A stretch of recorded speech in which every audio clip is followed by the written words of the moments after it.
I'll even get the door. This is like part of the service that you get. Full service. Not every psychiatrist will open the door for you, but this one will.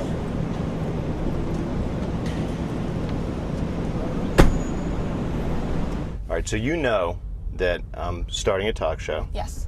Dr. Keith Ablow, a creative title for a show, hosted creative. by Dr. Keith Ablow, me, right? And we're warming ourselves up. Okay. And since our time's limited, we're doing it, taking you to work. Okay. Sounds All right? good. Yeah. So we're off and running, but to get really off and running, tell me what's up.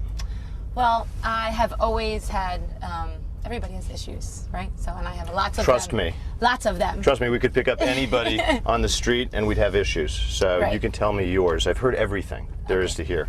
So Just about. Just about? Just about. So you can tell me anything. Okay. Well, the one that I would like to talk to you about would be my body image and how it affects my self-image and my self-esteem and how I present myself to other people. When I go shopping, I am not comfortable. I get very discouraged because nothing fits, nothing looks good. I look at myself in the mirror and I look at pictures of myself and I'm like, I can't believe I'm that big. What's your family been like? My family is fabulous. My parents are divorced. They've been divorced since I'm 2. Your dad leaves when you're 2. It's a big deal, by the way. But I don't know any different. Correct. And I was so young. It was like, No, but that's the way you lived, right? You lived knowing that you lived even when you're 2, 3, 4, 5, 6, knowing that he had left. Right.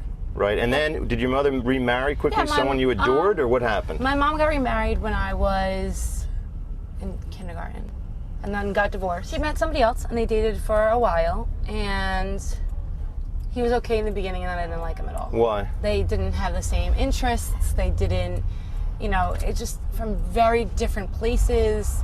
It was very quiet. My mom's more like me. Why didn't you like him? I didn't like him because I didn't like the way he treated my mom. The plot thickens because at 2, your dad leaves. Doesn't leave town, but he left the house. Right. Your mother married someone with whom she fought, and you lived through that. And that brings you to when you're now, 4, right?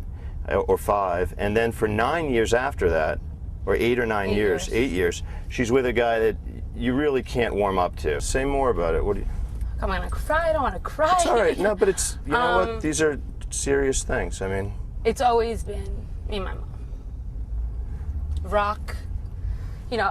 She was drove me everywhere, took me everywhere, and, she always been the most supportive. Right. Not that my dad wasn't, but I lived with my mom. It was just me and my mom. Right. So, she is my biggest support. But as much as she had to put up with, you were just a little girl. Right. It's one thing to put up with it as an adult, but when you're 2 and 4 and 8 years old, it's hard. These men, right? And so if you took comfort from food because it felt good and you could get it when you needed it, no surprise. Right? And now the question is whether it's become bigger than just food. In other words, it's been forever, it sounds like a friend, like a source of some comfort. I like it. I love food. Right. True. And giving it up, or giving it up to the extent that you can have the other thing you want, which is the body you want, is going to require having something else, like you. You're going to have that self-esteem, right? Yeah. That has eluded you. And it's partly eluded you because it's very hard to grow it in the context of the amount of stress that you lived through. And I think that if we use that like a key to open a door, then we'd say the more we can learn about what you lived through and the way in which this food was like a friend to you, a comfort, a security blanket. And by the way, the more that the food, it literally can lift your mood. Like, fatty acids in food can actually change your mood and keep you from depression to some extent. So you may have needed it. But if we can get to the bottom of that low mood, the low self-esteem, really think about what's it like to have as your sole support a woman who loves you but has bad judgment. We don't want to blame her. Like, she has a life story. She was trying her hardest. She did not wake up one morning and say, you know what I think I'll do? I think I'll take my screw up daughter over life. over some rough seas and see how she does. Yeah, right, exactly. Throw her out there. No, she was trying her hardest. She loves you. I mean, I work for a modeling agency, so that doesn't really help the situation because of, you know, they all have the body image that is absolutely desired, and then they have the same problems, you know, internally that I do with I'm not good enough. So being around people that are size 2, I'm not good enough, really makes me feel. What do you do at this modeling agency, by the way? I'm a booker. Yeah. Well, they filmed a reality show at my office. Oh yeah. So it's like I'm used to this whole fake but real. Right. Which is, by the, you know, I think it's really interesting. It is. It's kind of the way people live now. And there's also and also when you watch reality shows, you can tell what is really happening and what has been doctored. Yes, or saying, go have this conversation with this person. Right.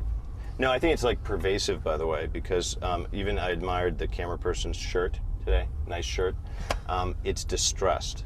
It's made to look old. Right. So it's leached into every part of our culture that it's okay to pretend. Like jeans, right? These are new. Right. But I half believe they're old because they're made to look old, and you're supposed to believe it. Right. It's a lie. Right? It's a facade. What's not a facade, by the way, is what we just did. No. And what we just did is totally true because nobody invents her pain. People will lie about their successes. They will rarely lie about their pain, and when they do, they don't cry. Like if you invent a part of your story that's, oh, it's so sad what I went through, you can see through it. The truth that you told is obvious because you felt it, and I felt it. And people will feel it, you know, when they see this tape. So, you know, we should have a disclaimer on the roof of the cab that says, you know, the truth. Don't get in this cab if you're going to try to pretend. All right, well, I'm glad we got you to work. I'll get out with you and say goodbye. Oh, we can't get out. See, it's your worst nightmare. You're locked in a cab with a psychiatrist.